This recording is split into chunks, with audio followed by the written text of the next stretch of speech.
One of the greatest obstacles to crafting health and wellness is identifying and controlling inflammation. It's at the core of all complex and chronic diseases, and it's the driving mechanism that underlies the most common symptoms that people like you struggle to overcome. Join us as we explore cutting-edge science and research to give you the information and tools you need to create the quality of life you want and deserve. And now, here is the host of Inflammation Nation, Dr. Stephen Noseworthy. Hey everybody, welcome back to the Inflammation Nation, and welcome to what might be the last episode in the podcast for the year 2022. You're probably listening to this on Christmas Day or shortly thereafter, and so we have just another week until New Year's Eve and then New Year's Day and 2023 dawns. So what I thought I would do is take a little bit of time just to reflect on some of the aspects of 2022 and then start looking forward to the new year. And every year around this time, I put out a message that talks about how there is this pretty much universal, not quite universal, but pretty much universal tendency to think about things you didn't fulfill in the past year and things that you want to do better on in the new year. And one of the things that inevitably happens, of course, is most people who are thinking along those lines are thinking about health and wellness, particularly things about weight loss and, say getting back to the gym, cleaning up their diet. And one of the things that I have observed for many, many years, because I've been kind of a gym rat, not really a gym rat, but an athlete and someone who works out both in and outside of the gym for many, many decades. And every single gym that I've ever belonged to, like commercial gym, because I spent many years where I worked out with my kids in a home gym. But every single gym, commercial gym that I've belonged to, there was this phenomena that happened. And if you've been to gyms before, and if you were a regular gym goer, you know what I'm talking about. Basically, all the New Year's Eve or the New Year's resolutioners show up. They have new memberships for the new year. And all these people start talking about, hey, it's a new year, it's a new you. And there's so much truth to that, but it's a little bit overused in my opinion. Nevertheless, still true. And so what ends up happening is that gyms are absolutely flooded with new people with all the best intentions.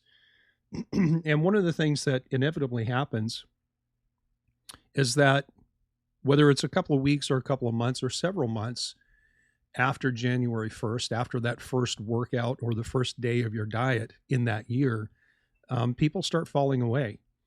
And so the crowds in the gyms will begin to dwindle. The number of people who are sticking to their diet will begin to dwindle. And again, every gym that I've ever joined and belonged to for more than a few months at a time, because we do tend to travel quite a bit, is that, say by June, it's still the old guard, the old members who are always consistent and committed, plus maybe a handful of others that made it through the attrition process that we inevitably see in the first 3 months of any new year. And so I'm going to encourage you not to be that statistic. I don't know what the exact numbers are, but it's quite noticeable. And again, if you've been going to a gym for a long time and sticking it out, you know exactly what I mean. Like you go to the gym, you can't get a machine, you can't get a space to do the things that you want to do. All you have to do is wait a few weeks or a few months, and all of a sudden it's all available to you again because there's fewer people. And to be honest, these big box commercial gyms kind of rely on people having the best of intentions, and they sell more memberships than they can actually house people at any given time for, safety matters and so on. And so they count on people buying memberships and then dropping off and never showing up. That's part of their business model. And I'm not here to judge that, because everybody needs an opportunity to make good on their promises. And so my question to you is, as you think back about 2022, where do you stand in this relationship? Like, is 2023 really going to be different? Is January, February, March of 2023 going to be different than January, February, March of 2022? Or are you going to start things that you're not going to finish? Or are you truly resolved this time to make 2023 your year? Now, just kind of a little bit review. I feel like I'm in better shape now than I was in January when we started. Now, part of that is because a little over a year ago, we were up in Canada for the summer, which is our tendency to go back and stay and visit with family my side of the family. My wife is from Florida. And I've mentioned this a couple of times in episodes in the past, is that I injured my shoulder, or I should say I did something that set an old injury over the edge to the point where I eventually had to have surgery. And so the first half of 2022 was not a good 6 months for me, not at all. I was in a lot of pain from the injury itself. We were in Canada, and because I'm not part of the healthcare system there anymore, even though I'm still a citizen, I'm not a resident. I've been down here in the States since 1991 and been an official resident. They call it a resident alien with a green card since 1996. And this really is my home. I've spent more than half my life in the States. And so, yeah, I had a bad injury, but I couldn't see a doctor. I couldn't get an MRI, certainly couldn't get treatment or therapy. And I had to wait from the injury, which was somewhere around August, September of last year, until we came back in January of 2022. And it was only then that I was able to convince my orthopedist to schedule an MRI. And, as a result of the inactivity, because once you injure a major joint, whether that's a hip, a shoulder, a back, a knee, whatever, it, depending on the type of injury, it can really curtail all of your plans. And that's exactly what happened to me. And so, from month to month of inactivity, and some diet changes, a couple of pounds crept on. And by the time I had my surgery in April, I wasn't in the shape that I wanted to be in. I was unable to follow through with resolutions that I had because I had a very specific orthopedic injury that required surgery to fix. Now, going through the surgery and going through my own rehab process, and then getting back to the things that I know are effective and work for me in terms of diet and lifestyle, was able to recover all of that very quickly. And I'm at the point now where I'm doing almost everything in the gym that I expect myself to be able to do. And even some of the things that I'm doing now, I couldn't do 5 years ago. And there's another backstory to that with some hip replacements. And, yes, it seems like my joints are my weak point, but everybody's got a weak point. Everybody struggles with something. And everybody has a different mountain to climb. The question is, do you know what that mountain is? And so, again, I'm going to encourage you to really take some time to yourself between now and the first of the year and ask yourself some really deep, almost soul-searching questions. Like, are you sick and tired of being sick and tired? Yeah, it's a cliche, but gosh, doesn't it hit the nail on the head? There are some people that I do consultations with that they're kind of hesitant. They say, well, I have this problem and that problem. I really want it to get better. But when I show them what they have to do, at least outline it verbally for them, then they start to backtrack a little bit. And it just seems like it's not that important to them because they don't really want to change their diet. They don't really want to alter some aspects of their lifestyle. They don't really want to commit to taking a certain regimen of supplementation, nutritional supplements for a period of time to fix some metabolic issues. They would really, really rather just take a pill and still keep eating a crappy diet and following a bad lifestyle. But here's the interesting thing, and these are absolutely true. I think most of you who are listening to this podcast are listening to this because you are alternatively minded. It doesn't mean that you think that there's no value in conventional or allopathic medicine. It's probably not that you don't think that there's no value, or you think that there's no value in pharmaceuticals. I mean, I just talked about surgery. I mean, I've had multiple joint surgeries in my life, in my athletic career. And during those times, I used pharmaceuticals. For the most part, I don't use drugs unless there's a very specific reason to do that. And if there's something going on that a natural approach simply can't handle. So yeah, there's value in conventional medicine. It's really good at certain things, but it's not good at a whole bunch of other things. And these are things that are lifestyle and diet related. And so one of the things that you need to grapple with is that, like, what's your mindset? How much value do you put on conventional medicine? Are you frustrated to the point where you can recognize that they have some answers, but they don't have all of the answers? And maybe you feel like they failed you completely, and you need to completely abandon that and go to a different system. And I would encourage you to recognize that there's a time and a place for everything. And so, yes, surgery, medications, allopathic medicine, there is a time and a place for that. But for the vast majority of things that that are plaguing the clients that I do one-on-one coaching with. And I would imagine for most of you guys that are listening, most of the problems that you have can be either fixed or controlled and improved by making changes that are consistent with the mindset of this time of year. I'm going to clean up my diet. I'm going to stop eating this. I'm going to start doing that. I'm going to go to the gym. I'm going to go outside and exercise. And, you guys know the list, right? And so medications typically are not going to overcome major faults in diet and lifestyle. They may give you symptomatic relief, but in the end, your abnormal physiology will win, which is why people as they age end up on more medications, decade after decade after decade. It's quite unusual in the conventional medical field to have someone in their, say, 70s who's not on any medications, or maybe just on one, like maybe just a low dose blood pressure medication. That's highly unusual. But this is the type of thing that we see in people who are really committed to what I call autonomous health, and that is being relatively independent of the conventional system and knowing how to take care of yourself. But knowing how to take care of yourself implies that you have a diet that's on point, that's tailored to you as an individual.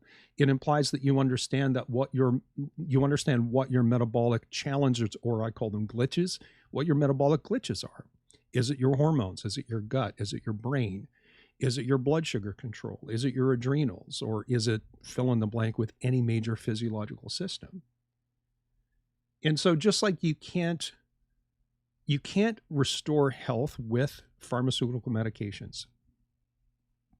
Maybe there's some exceptions to that, like, at some point using an appropriate antibiotic to get rid of an infection. That's not the kind of stuff that I'm talking about. I'm talking about long-term health and wellness. You cannot create that with pharmacy. I would argue you can't create it with conventional medicine, because conventional medicine is about identifying and managing diseases, mostly with drugs and surgery. But on the flip side, and to be fair, you can't out-supplement a bad diet and lifestyle. Like if all you want is for someone like me to tell you what supplements to take, but you're not willing to clean up your diet and you're not willing to change your lifestyle, and let's assume that you haven't done that, you cannot out-supplement a bad diet and a bad lifestyle. Likewise, a good diet will only go so far if you haven't cleaned up your lifestyle, and if you're not taking supplements to help you control whatever metabolic challenges you have. And we can flip this around and talk about the same thing from all these different perspectives. Lifestyle changes, going to the gym. Listen, you can't out-exercise a bad diet, and so on and so on. And so ultimately, at the end of the day, when you start asking yourself, am I willing to make 2023 my best year ever in terms of health and wellness? Because you can pose that question as it relates to things like business or relationships, and not necessarily even delve into the realm of diet, exercise, and lifestyle or supplementation. But if you're really committed to making 2023 the year that you get control of your health and wellness, then you must be willing to confront any problems or even mistakes and errors that you're making within the domain of your diet, the domain of your lifestyle, including exercise, but that's not the only domain. And you must be willing to go through some kind of a supplementation protocol. Most of these are typically short-term, focused on solving certain problems that are identified through diagnostic testing. And that is basically the fundamental tenets of functional medicine. That is, using diagnostic testing to understand abnormal physiology and designing diet and lifestyle and supplementation interventions around those findings to make things personalized. The last thing you want is the diet that someone thinks is good for everybody. You don't want the exercise program that someone thinks is good for everybody. You don't want the nutritional supplement protocol that somebody thinks is good for everybody. You want everything to be personalized, because you are unique. Your doctor should be treating you that way. And so, again, this time of year brings all kinds of wishful thinking for most people, because most people don't follow through, and don't be the statistic. Don't be the person that I'm talking about this time next year who started out well. And so what does it mean? Like, what do you need to be successful? Number one, you have to understand your story more than you understand your symptoms. And what I mean by that is that it's one thing for someone to come to me and want one-on-one coaching to say, I'm tired and my joints hurt. Those are someone's symptoms. The story behind that is that the joint pain and fatigue is preventing them from playing with their children or socializing with their significant other and other couples. Maybe, and I hear this a lot from people who are at the stage where they have grandkids. Like I just want to be able to be the grandmother or grandfather that I really want to be, but I'm limited because my fatigue and my joint pain prevent me from doing that. And that's what I mean about understanding your story. It's one thing to be able to list the symptoms that are plaguing you. It's another thing to make the connection as to what and how and why those symptoms are changing your quality of life. And that's really ultimately the goal. Sure, if someone tells me they're tired, I want them to not be tired. But I want them to not be tired so that they can do the things that the fatigue is preventing them from doing. Because ultimately, at the end of the day, having energy is great, but if you don't do something fulfilling with it, then what's the point of having energy? You don't need much energy to sit on the couch and binge watch Netflix. It doesn't take much energy at all. But it does take energy to be productive and creative and to engage in a community and to fulfill roles, whether that role is as a spouse or a parent or a child or a cousin or a brother or a friend or a neighbor or whatever it is. So number one, understand your story. Really think about how the things that are plaguing you symptomatically are affecting your quality of life. And has there been a change in the person that you think you are compared to the person who you had hoped you would be at this point in your life? And that's really ultimately what happens when somebody has a degradation in their quality of life because of symptoms that are being driven by physiological abnormalities. There's a gap between the person that they want to be and the person that they are. And that's not a moral commentary. That's not a commentary on someone's character. That's a commentary on their ability to serve in different roles and to seek things that are pleasurable, right? We all have the right to pursue happiness. And if you're unhappy because you're so unwell, what is it going to take to make you happy? It's going to take getting well. And I would bet dollars to donuts, and it's probably a bad way to say it. I should probably figure out something to change in that instead of talking donuts. But I bet dollars to donuts, and I'll say it because it's the saying, that the answer to your happiness as it relates to health and wellness, if you feel bad and you are unwell, you have to consider that you don't have the right diet, you don't have the right lifestyle, and you have metabolic challenges that can only be revealed by appropriate diagnostic testing. And we're also living in an era where there's tremendous amount of information. And so one of the things that you have to think about as you ponder the you that you want to be in 23, are you a doer or are you a learner? Because you don't have to know everything to make some good choices. And you certainly don't need to know everything if you're going to hire someone like me to guide you through your personal journey of recovery and transformation. But if you're a do-it-yourselfer, you need to know enough. But I'll listen.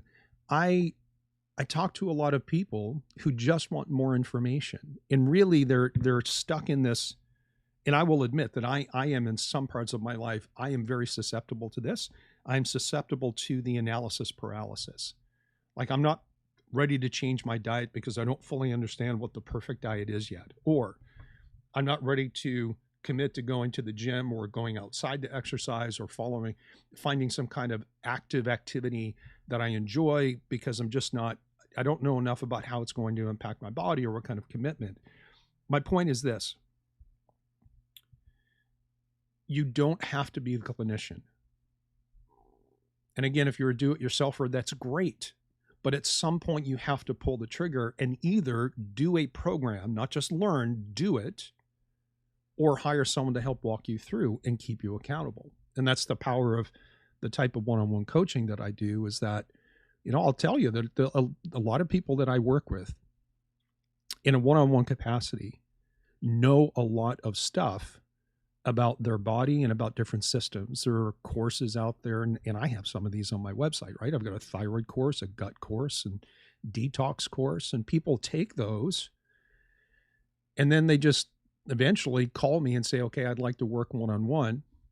And most of them have gone through the learning, but they realize they got to a point where just knowing more doesn't help them. Because again, at the end of the day, the changes and the transformation that you want to get in 2023 is going to come from doing and not just learning. Learning is great. It's fantastic.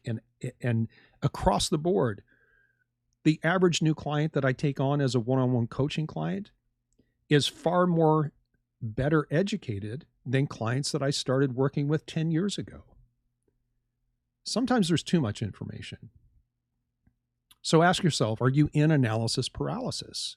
There's only one to break out of that one way, and that is make a choice. And it might be the wrong one, and that's okay, because this entire process of getting well cannot be accurately mapped out without having any deviations or corrections. In fact, when I take clients on and we start working together, I tell them ahead of time, like with all the stuff that we know, we're probably going to do X, Y, and Z, and we're going to do it in this order for this period of time. And I try to create for people like a mental framework so that they expect, or they know what we're focused on, and they know what to expect next. And I describe it as a flexible framework because I want to think 2 or 3 steps down the road, but I also need to be flexible enough that if something that I recommend to them isn't working, that we have the freedom to change that. And so listen, it's okay to make mistakes. It's okay to commit to and follow the wrong diet. Believe me, your body will tell you if you've made the good choice. It's okay to go to the gym and do something that's not appropriate for you, barring physical injury, because your body will tell you. Have you committed to doing too much, or are you doing too little? And even taking supplements. I mean, for crying out loud, there's hundreds, if not thousands, of different supplement options. And you can pick one supplement or one ingredient and realize that there are 100 different manufacturers that provide that for you that you have access to, but they're not all the same in terms of quality and efficiency. And so you might pick something that's either just barking up the wrong tree and it's not going to help you, or you might pick something that gives you some relief but not enough, or you may take something that sounds good on the surface and you get a negative response. What are you going to do? You do something. You can't just shrink back in fear.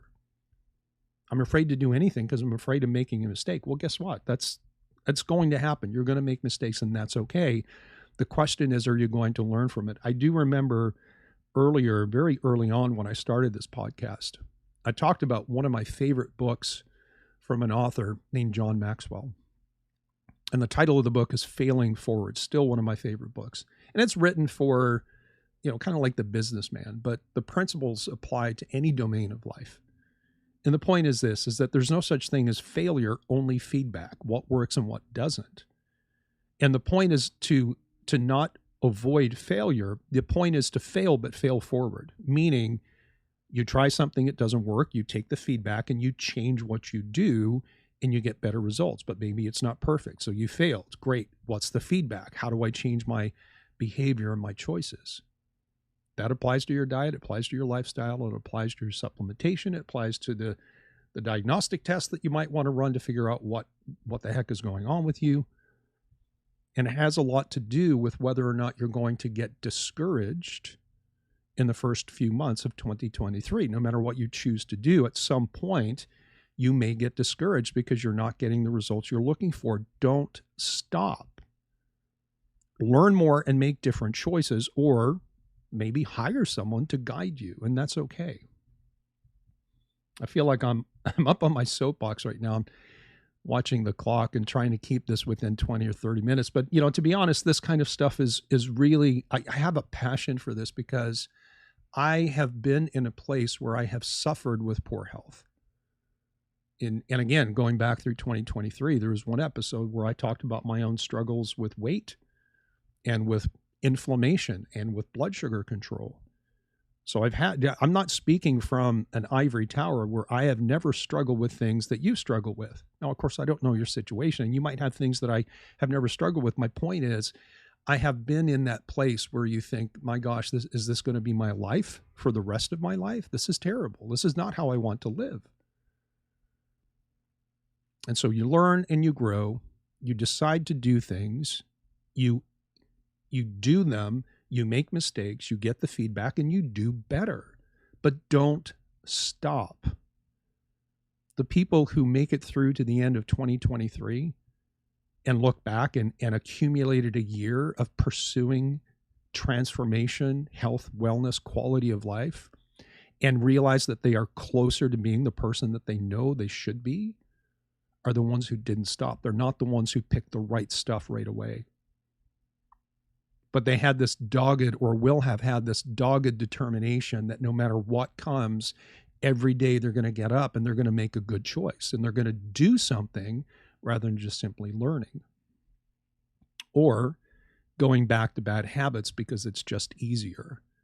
You know, just like there are some people, perhaps some listening now, who think, well, all that diet and lifestyle stuff is great.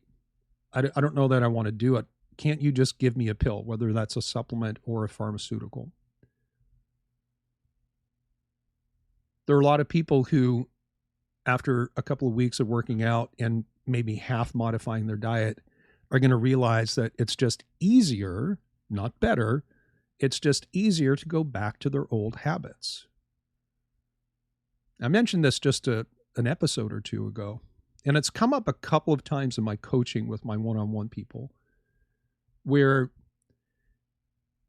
a lot of times people make mistakes in my programs, not because the program is wrong, it's because of the pull and the temptation of the old ways. And think of it this way. You've probably heard the term plasticity before. Plasticity is usually talked about in a positive sense in terms of learning, whether it's science and math, literature, throwing a baseball or riding a bike or playing a violin. It's all plasticity, right? Your brain learns how to do something and really ultimately never forgets. Well, plasticity has a potential downside that basically means that the things you practice over and over again are going to be the strongest pulls to your behavior. And so if you followed a bad diet, like a standard American diet, for example, for a very long time, if you've practiced poor eating behaviors, whether that's the content of the food you eat or the circumstances under which you eat, the number of times that you cheat and treat yourself when you know you shouldn't, the stuff gets ingrained into your brain to the point where it becomes automatic. And unless you're on guard and intentionally fighting against those things, that old programming, which does not serve you, is going to win. And how do you overcome that? Well, you can't go in and erase it. It's not like there's a delete button for your history with a bad diet or your history of not being physically active or whatever. But there's an on button for new behaviors. And it takes time to establish new patterns. It takes time and it takes experience when the pull of the old ways rears its ugly head and you say no.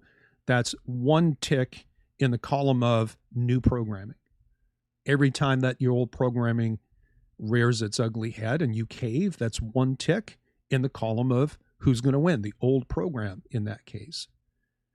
And so the only way to overcome bad habits is to doggedly pursue new ones. And again, they don't have to be perfect out of the gate, but you have to start somewhere. Well, for the sake of not wanting to repeat myself too much, here we are at the end of 2022. What's 2023 going to look like for you? What are you committed to? What are you going to do? Have you learned enough? What's your story? Do you understand why it's important to overcome your symptomatology? It's not just the symptoms. It's so that you can be the person that you know that you should be, doing the things that are meaningful in your life, whether it's for yourself or with and for other people. All right, an episode ago, I said that I wanted you to stay tuned for a Christmas Day message, a special message. And that special message is, listen, I believe in you. I believe in you. You're either going to do this yourself or you're going to reach out to someone, you're going to get some help. So that's special message number one. You can do this. It might take some time. You might slip up. That's okay. Fail forward. The second special announcement is, hey, Merry Christmas. It's a wonderful time of the year for most people. I understand that not everyone celebrates the holidays, whether that's because they just don't believe or they don't share that particular faith, or maybe the holidays are associated with something painful for you. I understand that. And if that's the case, then you have my condolences.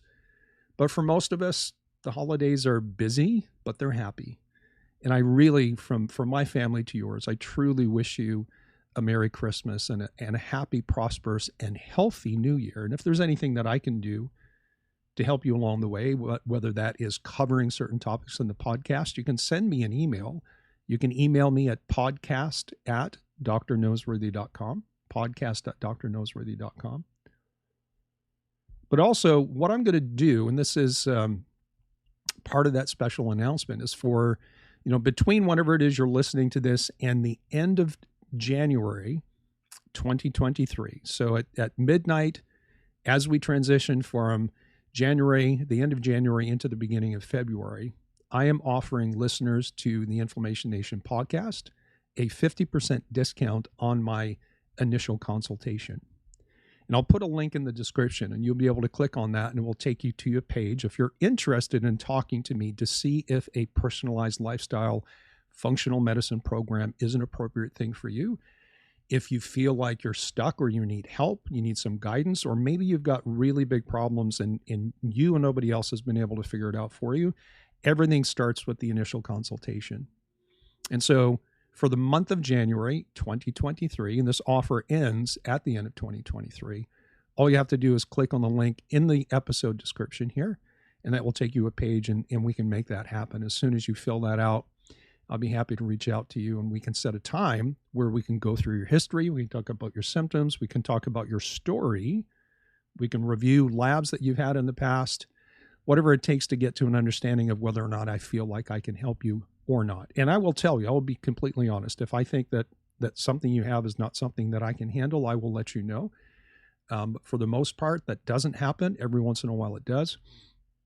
But generally at the end of the consultation, I'll give you some options. And the options are typically one of two different things. One is to do some additional diagnostics to get more clarity about where you are and what a personalized lifestyle program might look for you.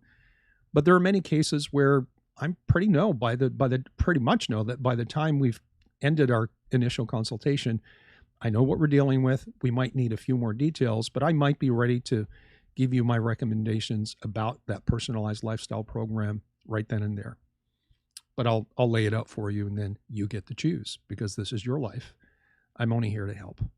Well, listen, this has been a fantastic year, and I really, truly appreciate all the love and the support that you guys have given me here at the Inflammation Nation podcast. You have my gratitude, not just for this year, but for the year coming. Again, Merry Christmas, Happy New Year, and we'll see you in 2023.